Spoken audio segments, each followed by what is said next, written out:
आदिवासी जंगल रखवाला रे। आदिकाल सी जंगल में रह जया आदिवासी जंगल रखवाला रे।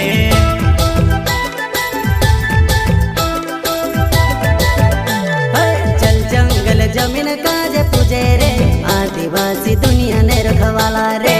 बाप देव खतरी काज पूजे रे आदिवासी सबसे निराला रे।